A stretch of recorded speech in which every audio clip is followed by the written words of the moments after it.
Sophie Durocher. Un savoureux mélange artistique de culture et d'information. La semaine dernière, dans l'actualité, il y a une nouvelle qui a fait énormément de bruit au Canada anglais. Je ne comprends toujours pas pourquoi personne n'en parle ici au Québec ou dans la presse francophone. Je vous résume l'histoire. Amy Hamm, une infirmière en Colombie-Britannique, qui a été reconnue coupable de conduite non professionnelle pour avoir osé affirmer publiquement que le sexe est déterminé par la biologie. Alors, c'est le Collège des infirmières et infirmiers de la Colombie-Britannique qui a rendu sa décision le 13 mars. Donc, vous voyez, c'est tout récent.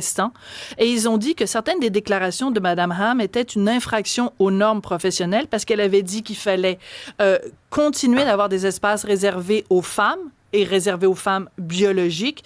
Et elle a aussi dit que c'était une fausseté de prétendre que les bébés peuvent naître dans le mauvais corps. Un bébé, ça naît dans un corps féminin. Et elle dit que c'est une fausseté de dire que les humains peuvent changer de sexe. Mais ça a l'air qu'en 2025, c'est une faute professionnelle de dire ça. Moi, j'avais envie d'en débattre avec Raphaël Provost, qui est directeur général de Ensemble pour le respect de la diversité. Raphaël qui est en studio. Merci beaucoup, Raphaël. Bonjour. Je tiens à dire, Raphaël, la dernière fois que tu es venu ici en studio pour débattre de la question des genres, la personne qui débattait avec toi n'a pas débattu. En fait, elle était extrêmement agressive, désagréable, te couper la parole tout le temps. Cette personne-là ne sera plus jamais invitée sur les ondes de Cube. Donc, on voulait un débat sain et un débat respectueux. C'est pour ça qu'on a demandé à Alexandra Houle, qui est présidente du Réseau féministe québécois, qui est très souvent sur nos ondes. Bonjour, Alexandra. Bonjour, Sophie. Alors, on s'entend le débat, et j'ai aucune inquiétude de ton côté, Alexandra, ni du tien, Raphaël. On va débattre dans le respect. D'abord, une première réaction, Raphaël, quand tu as vu que cette infirmière-là, Amy Hamm, était trouvée coupable de conduite non professionnelle et qu'en plus, J.K. Rowling prenait sa défense, quelle fut ta réaction? J'en prends puis j'en laisse quand J.K. Rowling défend des gens parce qu'elle ne se cache pas pour être transphobe, J.K. Rowling, à la base. J'apprends rien de sa situation parce qu'elle le partage elle-même et ça avait fait beaucoup manchette dans les dernières années. Mais c'est vrai que cette histoire-là, on en a très peu parlé au Québec. Mais ça soulève beaucoup de questions à savoir qu'est-ce qu'on fait avec ce genre de situation-là dans un contexte professionnel. Il faut mettre comme nuance que quand elle parle sur ses médias sociaux, elle se présente comme une infirmière. Donc, c'est pas comme une citoyenne. Elle se présente comme infirmière. Je veux juste m'immiscer ici. C'est-à-dire que, mettons qu'elle dit Amy Hamm, puis là, c'est sur sa page Facebook ou sa page Twitter, et son titre, c'est qu'elle est infirmière. Mais ce n'est pas dans le cadre de sa profession qu'on lui reproche des choses. Mais c'est important de le mentionner, parce que c'est pas un patient qui s'est plaint je suis transgenre puis elle n'a pas été fine avec moi. Là. C'est important de le préciser. Il faut être transphobe parce qu'on peut pas juste être transphobe à temps partiel. On l'est ou on l'est pas. Et c'est une personne qui navigue et travaille dans un système qui est supposé assurer la sécurité et la dignité de chaque personne qu'il côtoie. Et ça fait partie pour les personnes trans et non-binaires de se dire s'ils vont à l'hôpital, c'est déjà vulnérabilisant. On espère que les professionnels qui vont nous accompagner, le but, c'est pas qu'on se comprenne sur tout puis qu'on se retrouve partout, mais que la personne qui potentiellement peut m'accueillir est transforme et ne me reconnaît pas dans mon entièreté, ça, c'est dérangeant. Et là, un réseau comme ça doit protéger les gens, puis une personne qui se cache pas non plus sur les médias sociaux, et c'est le danger de se présenter sur les médias sociaux comme ça et de se créer des tribunes. Tu veux le faire, mais ça vient aussi avec des répercussions comme ça ici. D'accord. Alexandra, droit de réplique, est-ce que dire qu'un homme, c'est un homme, une femme, c'est une femme et qu'il y a deux sexes, est-ce que c'est transphobe d'après vous? Ben, selon moi, non, parce qu'écoute, on mélange ici deux concepts. On mélange l'identité de genre et la notion de sexe biologique. Oui, Madame Hamm est infirmière, mais elle est également aussi cofondatrice d'un regroupement féministe qui se bat pour les droits des femmes en fonction du sexe biologique. Donc, pour moi, ce n'est pas de la transphobie, c'est son opinion, elle y a droit. Je sais pas si vous avez lu une partie du jugement, là, il fait 114 pages. Moi, j'en ai lu une partie. Puis écoutez, ce qu'on mentionne dans ce jugement-là, c'est quand même assez inquiétant. Puis c'est pas juste inquiétant pour les femmes, c'est inquiétant un peu pour tout le monde. On parle ici d'un autre professionnel d'infirmière et de sage-femme qui considère que croire que le sexe est biologique, c'est une croyance, alors que c'est une réalité scientifique et biologique. C'est pas une croyance. Tu sais, vous comprenez, là, c'est pas juste un jugement de haine, de ci pis ça, tu sais. C'est ça, c'est comme dire le nez est au milieu du visage. C'est pas une opinion. Je veux juste, pour continuer à ce débat, partager avec vous l'opinion de François Chapleau, qu'on a reçu à plusieurs fois à l'émission, qui est professeur de biologie et qui, régulièrement, sur les médias sociaux, justement, partage des vidéos que je vous encourage tous à aller voir. Et il a écrit quelque chose récemment, et je trouve ça très important de le rappeler. Il dit le sexe est binaire, c'est une réalité aussi vraie que la Terre est ronde. Accepter cette réalité binaire n'est pas transphobe et ça nous empêche pas d'avoir de l'empathie et du respect pour les personnes qui pensent avoir une identité de genre. Donc, je me tourne vers toi, Raphaël, parce que est-ce que toi, tu penses qu'il y a juste deux sexes ou est-ce que tu penses qu'il y a un troisième sexe? Ou c'est quoi ton opinion là-dessus? Ben, c'est pas une opinion, il y a des faits. J'ai envie de souligner qu'il y a 1,7% de la population mondiale qui sont intersexes. Donc ça vient prouver scientifiquement et de façon médicale que c'est plus complexe que juste homme-femme. 1,7% de la population, c'est 136 millions de personnes qui naissent avec soit des chromosomes masculins-féminins, des attributs physiques, hormonalement aussi parlant.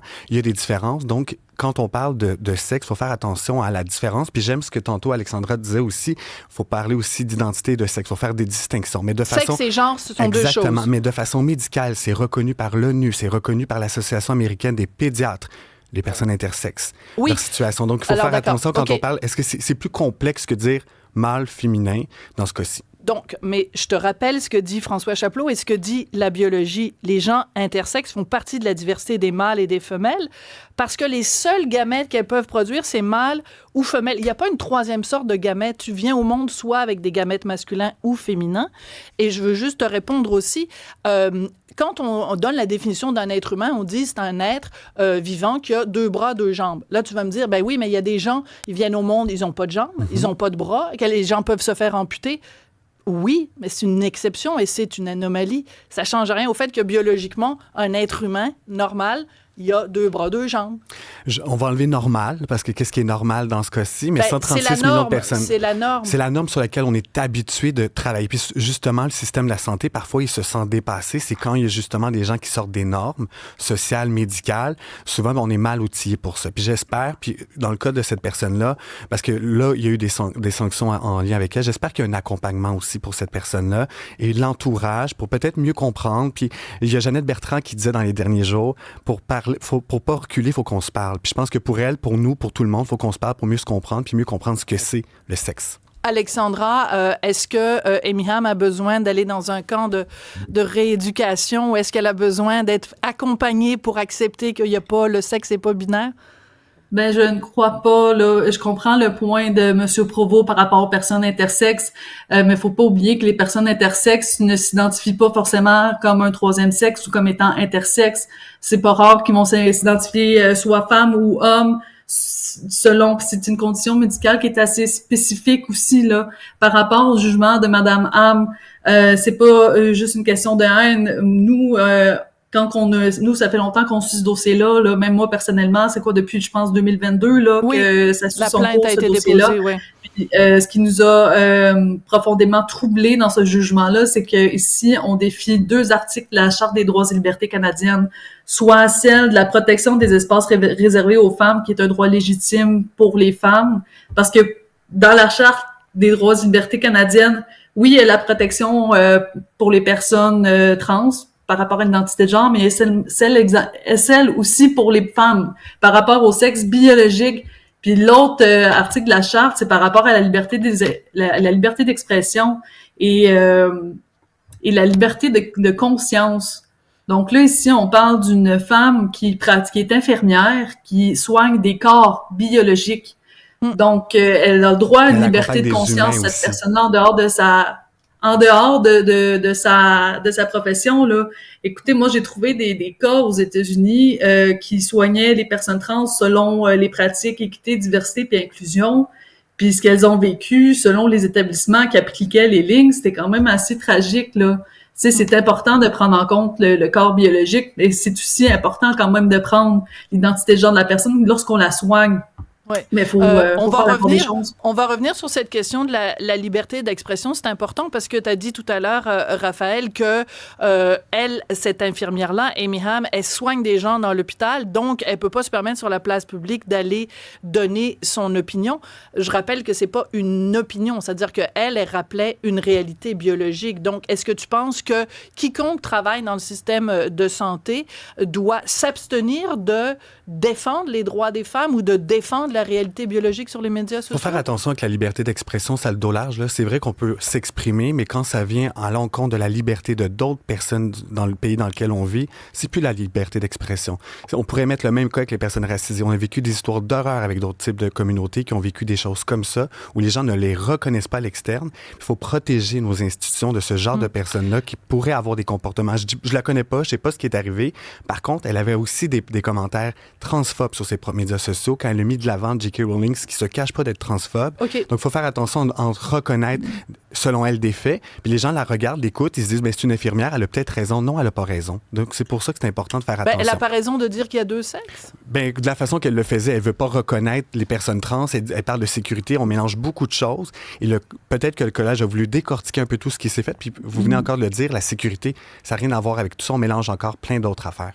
C'est parce qu'il y a des espaces réservés aux femmes. La raison première, c'est pour la sécurité. On va se tourner vers Cybèle. Il y a des gens qui réagissent sur les médias sociaux. Oui, José Silva de Montréal, puis ça fait écho à ce que tu dis, Raphaël Provost, par rapport à cette dame qui est, on la qualifie de transphobe, d'homophobe. Elle nous dit, est-ce que le début du problème, c'est pas plutôt la diffamation qu'on est en train de faire en l'égard de cette infirmière-là? Est-ce que réellement, on peut dire qu'elle est transphobe ou homophobe? Est-ce qu'on n'est pas en train d'interpréter ce qu'elle a fait finalement? Donc, je vous lance un peu la POC, comme on dit là-dessus. Est-ce qu'on n'est pas en train de faire de la diffamation, finalement? Mais Raphaël, est-ce que tu es en train de diffamer Amy Hamm en disant qu'elle est transphobe? Et en fait, j'irais même plus loin de diffamer J.K. Rowling parce que tu prends non, elle-même, pour acquis... elle le dit. Elle s'en cache pas. Elle a utilisé le propre mot. Elle dit qu'elle est contre les personnes trans. Ça n'a pas rapport. Non, il faut pas pas non. énormément de nuances. Désolée, là. Elle dit que les... elle dit... Ce qu'elle dit, J.K. Rowling, on va revenir à la base, là, c'est important. Elle dit « Une femme transgenre n'est pas une femme ». Ça, tu considères ça transphobe? Ben oui. Ah oui? Ah bon? Une femme trans n'est pas une femme. Ben non. Ben, c'est un homme biologique qui s'identifie, qui est transidentifié, mais c'est pas une femme. Pour moi, c'est transphobe. C'est ne pas reconnaître. Bon, mais non, mais c'est bon, comme ça, on sait où tu te situes. Non, c'est bon. Je le dis. OK, moi, je trouve pas, mais Alexandra, est-ce que c'est transphobe? Oui, mais en fait, j'aimerais rebondir un peu là-dessus parce qu'écoutez, là, le jugement de Amy Hamm, elle reconnaît dans sa profession que lorsqu'elle intervient auprès des personnes trans, elle va faire attention quand même, là, au niveau des pronoms pour s'assurer de pas mégenrer les personnes. Écoutez, on parle d'une affirmation qu'elle a fait sur Twitter, qui est un fait qui est reconnu que le sexe biologique, il est binaire. Et là, on associe ça à la haine. Ça veut dire que moi, dans la défense de droit que je fais, de droits des femmes basés sur le sexe biologique, je serais fondamentalement transphobe. Non. Je suis pas en train de dire ça. Non, mais j'essaie de comprendre, là, parce que là, on accuse Amy Hamm d'être transphobe. Ce pourquoi elle est accusée, c'est qu'elle a fait un tweet dans lequel elle dit qu'il y a deux sexes, hommes et femmes. Et là, on lui prête énormément d'intention. Cette femme-là, outre être infirmière, elle se bat pour les droits des femmes aussi. Elle porte un dossier avec Heather Mason qui se bat là pour ce qui se passe dans les prisons pour femmes au Canada. Donc, oui, c'est ça. C'est important de rappeler, encore une fois, dans ce débat, Amy Hamm a été trouvée coupable par son ordre professionnel, mais pas d'avoir commis c'est-à-dire que c'est pas un patient transgenre qui s'est plaint d'un mauvais comportement de sa part. Tout ça part de déclarations qu'elle a fait dans l'espace public. Donc, je reviens à ma question de base, Raphaël. Est-ce que pour toi, dire publiquement un homme et une femme, il y a juste deux sexes, masculin, féminin, une femme transgenre n'est pas une femme, est-ce que ça, c'est haineux et c'est transphobe? Mais je veux pas faire des raccourcis. Moi, je suis pas le juge de quoi que ce soit. Mais par contre, si une personne nous dit qu'elle est une femme, qu'elle a fait reconnaître sur différents papiers ou peu importe sa transition, mais qu'on la reconnaît pas, puis qu'on continue de pas la reconnaître, pour moi, c'est transphobe. Mais on reconnaît sa réalité de personne transgenre, de personne qui fait de la dysphorie de genre. On reconnaît ça. Mais l'étape suivante qui est de dire Il suffit que tu aies un ressenti de femme pour dire que tu es une femme.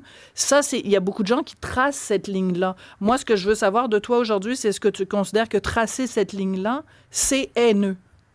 Ne pas reconnaître les gens qui nous disent qu'ils sont une femme? Non, ne pas reconnaître que ce sont des femmes. Ce sont des hommes biologiques transidentifiés. C'est pas la même chose. Mais dans un contexte médical, puis tantôt, on l'a souligné rapidement, mais c'est vrai que dans un contexte médical, on doit agir avec le corps biologique. Les gens eux-mêmes, c'est pour ça que la mention de l'identité de genre va faire être distincte de ce qu'on fait la mention de sexe sur nos documents pour qu'on puisse traiter le corps. Par contre, si la patiente vous dit « Je suis une femme, je veux être reconnue comme une femme. Oui, mon corps biologique à la naissance était garçon, puis aujourd'hui, je suis considérée comme une femme. Dans mon parcours, je veux être accompagnée comme une femme. » Peut-être qu'à un certain niveau médical, on va devoir me traiter comme un homme au corps médical. Mais la personne, si elle le souhaite. Puis je veux pas, tu sais, je vais faire mes bonnes grâces. Là, je vais m'excuser si j'ai eu l'air de dire que la personne, elle est transphobe sans la connaître. T'as pas eu l'air de le dire, tu l'as dit, mais oui, à plusieurs reprises mais je veux mettre aussi. plus de nuances, par contre. Okay. Puis je dis pas que dans son cas, puis je veux quand même le préciser parce que pour moi, c'est important, la nuance.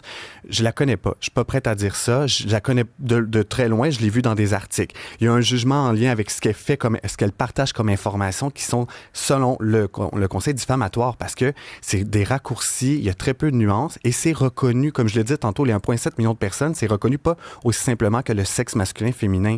Après, de pas reconnaître les personnes trans dans un contexte médical, bonne chance même chose. si tu essaies de faire un bébé puis que t'as pas quelqu'un qui a un individu qui a des gamètes masculins puis de l'autre bord, un individu qui a des gamètes féminins, parce qu'il n'y a pas de troisième option. Si ça prend ça, moi je suis née, puis toi t'es né, puis on est tous nés parce qu'il y a un individu, appelle-le comme tu veux, qui a des gamètes masculins, qui a été en contact d'une façon ou une autre avec quelqu'un qui a des gamètes féminins, puis il n'y a pas de ressenti qui changera ça. Mais je veux juste revenir parce que très gentiment, avant le débat, t'as envoyé à Hugo des notes pour qu'on puisse, chacun de vous deux, savoir c'est quoi votre position. Et t'as écrit une phrase, puis tu me permets de la citer. T'as dit « Selon moi, féminisme rime avec inclusion. Les femmes sont les plus grandes alliées de nos propres causes. Il ne faut pas l'oublier. » Donc, je trouve ça intéressant parce qu'on a en face de nous Alexandra Houle, qui est présidente du réseau féministe québécois. Alors, comment on fait comme féministe, Alexandra, pour être inclusive et n'exclure personne? Ben écoutez, ça s'appelle défendre les droits des personnes. Vous comprenez, défendre les droits des femmes basés sur le sexe, c'est baser les droits des femmes sur le sexe biologique. Donc, c'est une lutte faite par rapport aux femmes, par rapport à notre biologie. L'ensemble des droits qu'on a acquis avec le temps, qu'on parle des congés de maternité, juste la santé des femmes, ça fait pas longtemps là, que le clitoris est reconnu dans les manuels médicaux, le droit de vote, être soigné selon notre sexe, même les études médicales, encore, il y a énormément de choses. L'équité salariale, ça n'a pas été fait selon un ressenti, ça a été fait à cause de notre condition biologique. On s'est battu pour ça. Donc, je crois que... Une réponse à ça, Raphaël? Oui. Je peux pas être plus d'accord que ça. Puis moi, je veux et j'entends, puis quand je le dis, puis j'ai texté à Hugo, notre recherchiste, que les femmes sont nos plus grandes alliées, c'est vrai. Puis c'est pour ça que c'est important dans ce contexte-ci que ça ne divise pas les femmes versus une autre communauté. Moi, c'est pas mon objectif. Je veux pas que cette situation-là devienne ça, parce que je veux pas qu'on entende que les femmes qui décident de se battre pour leurs droits, c'est pas reconnaître le droit des autres. Moi, c'est pas ce que j'entends dans la cause. J'entends encore moins ça de la personne qui interpelle avec moi aujourd'hui. Mais il faut faire attention. Par contre, comme on dit, on a reconnu que trop peu dans le temps le clitoris. Ben, ça veut dire qu'à une époque, on ne reconnaissait pas le clitoris puis on ne savait pas c'était quoi. Oui. Il y a eu des avancées, mais c'est la même chose avec les personnes trans. Il y a juste des femmes qui en ont. Oui, mais viens pas me dire qu'il y a un homme avec un clitoris puis qu'une femme a un pénis. Il y a 1,7% de la population qui naissent avec des attributs physiques, hormonaux et au niveau des chromosomes aussi qui sont entre les deux. C'est une minorité c'est 136 millions de personnes. Anomalie. Mais c'est une exception. Oui, mais je dis pas que ces personnes-là n'existent pas, mais je dis que l'exception n'infirme pas la règle. La règle, c'est un humain vient au monde avec 2 bras, 2 jambes, un homme vient au monde avec un pénis et une femme avec des gamètes féminins. Et il n'y a pas de troisième sorte de gamètes, à moins que tu m'apprennes quelque chose aujourd'hui, puis je serais bien contente. Je suis pas un expert, je suis pas médecin, je suis pas un biologiste. Mais les gamètes, tu sais quand même, oui, c'est un peu la base. Mais je veux pas m'avancer sur des choses peut-être que j'ai pas les données entre les mains, mais Mais je veux pas qu'on oublie par contre que se battre pour la place des femmes, ce n'est pas non plus enlever des droits aux autres personnes.